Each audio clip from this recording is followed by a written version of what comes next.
O plenário do Supremo Tribunal Federal retomou e voltou a suspender, nesta quarta-feira, o julgamento das 4 ações que questionam as regras que criam a figura do juiz de garantias, que integram o chamado pacote anticrime.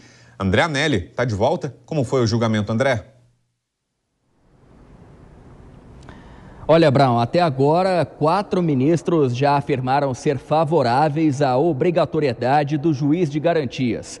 O julgamento foi retomado hoje com o voto do ministro André Mendonça. Ele seguiu a posição de Dias Toffoli e Cristiano Zanin, que já tinham votado antes, pela adoção obrigatória do modelo. Durante o voto, Mendonça afirmou que o juiz de garantias assegura imparcialidade e boa-fé processual.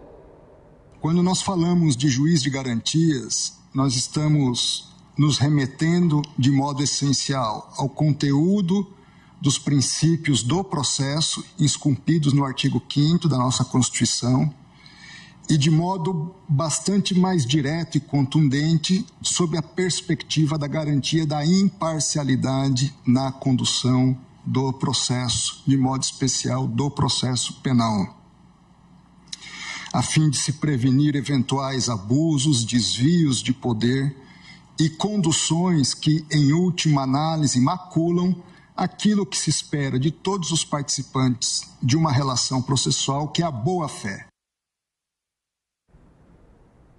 Logo depois desse posicionamento do ministro André Mendonça, foi a vez do voto de Alexandre de Moraes.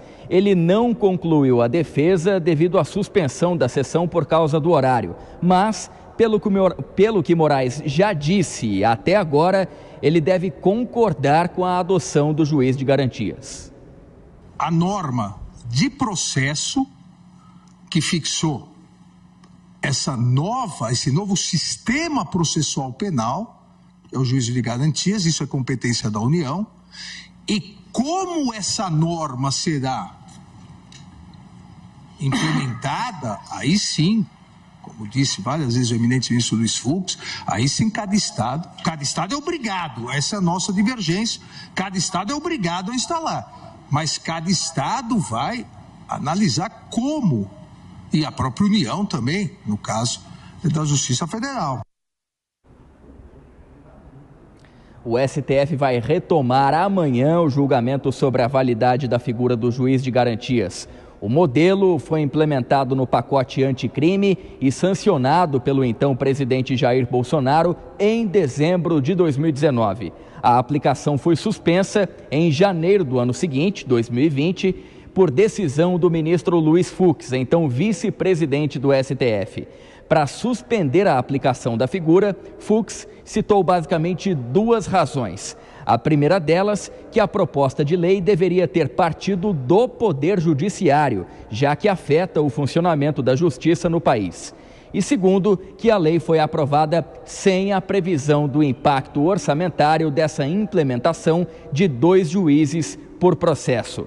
Fux foi o único até agora no julgamento que votou para que o modelo seja opcional a critério de cada estado. Brown. E amanhã também tem uma outra pauta importante no Supremo Tribunal Federal, né, André? Qual é? Sim, é o julgamento sobre a descriminalização do uso de drogas. Isso se der tempo, porque esse julgamento está pautado, mas antes os ministros ainda julgam essa questão relacionada ao juiz de garantia. A última sessão de análise do caso, aí a gente se referindo novamente então à descriminalização do uso de drogas, foi no dia 2. Essa sessão foi suspensa depois do voto de Alexandre de Moraes, a pedido do relator do caso, Gilmar Mendes. Até o momento, o placar é de 4-0 para que o porte de droga seja descriminalizado. Os ministros estão decidindo se é válido o artigo da Lei de Drogas, que considera crime adquirir, guardar e transportar entorpecentes para o consumo próprio. No julgamento, o tráfico de drogas não vai ser abordado e vai continuar sendo ilegal. Os ministros devem fixar quais critérios podem diferenciar usuários e traficantes. Alexandre de Moraes, por exemplo, sugeriu de 25 a 60 gramas como limite para o uso pessoal. o relator Gilmar Mendes pediu adiamento da análise do caso para que pudesse formular uma tese sobre a quantidade permitida a esses usuários. Até agora, a maioria dos ministros divergiu do posicionamento de Gilmar Mendes sobre a descriminalização de todas as drogas. As sugestões, na maioria dos casos, é para que a medida seja restrita à maconha. Brown. Vamos acompanhar. Valeu, André. Obrigado pelas informações. Até mais. Cristiano Vilela e Dora Kramer, quero ouvi-los sobre esses dois julgamentos no Supremo Tribunal Federal. Vou começar com você, Vilela, falando sobre o julgamento que pode recriar ou criar, fazer com que saia do papel a figura do juiz de garantias. Seria bem-vindo, na sua opinião, Vilela? Olha, eu sou favorável ao juiz de garantias, eu vejo que ele vem realmente para somar. É importante e é uma tese muito forte, aquela tese de que o juiz instrutor do processo, aquele que faz a obtenção de informações, de provas, muitas vezes ele pode não ser considerado o mais adequado, o mais isento para fazer o julgamento final. Tudo aquilo que visa preservar o cidadão frente aos abusos do Estado, de uma forma geral, eu vejo que é bem-vindo e eu torço para que o resultado seja positivo. E Dora, no caso do julgamento sobre o porte de drogas, a principal reclamação de deputados e senadores é de que o Supremo Tribunal Federal não seria o foro adequado para essa discussão, que a decisão sobre descriminalizar ou não teria que ser do Congresso Nacional, que essa pauta deveria passar pela Câmara e pelo Senado.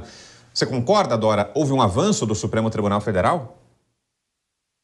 Olha, essa questão é recorrente, né? Recorrente. Toda hora a gente está falando isso. Quando o Congresso assume, quer dizer, trata de um Congresso, desculpa, o Judiciário trata de um tema que, em princípio, seria uma questão de legislação, vem essa questão. Mas e por que, então, que o Legislativo, que tanto reclama disso, não se posiciona, né? Não trata disso. A gente vê agora a questão do marco temporal das terras indígenas. É uma questão que está lá no Judiciário, está suspensa também no Congresso, ninguém se posiciona, esperando um ou outro dizer qual vai ser a diretriz. E no caso dessa questão do porte de drogas, a mesma coisa, sabe? Eu tenho dificuldade de fazer essa crítica ao Judiciário. Primeiro que o Judiciário age provocado, ele está agindo por provocação.